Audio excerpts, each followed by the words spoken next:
chegou para fazer a revisão. Olha o estado de Goiás. Olha o estado.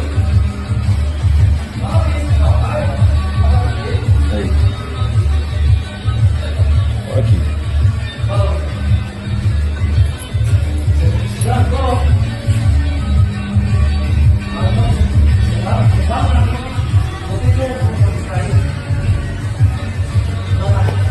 Pois é, pessoal, essa aqui é a parte 2, ó.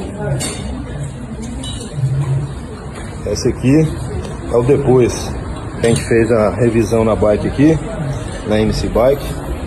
Olha os detalhes aqui. A bike estava parada há muitos anos, encostada mesmo. Olha a diferença aí, ó. Os detalhes, a limpeza.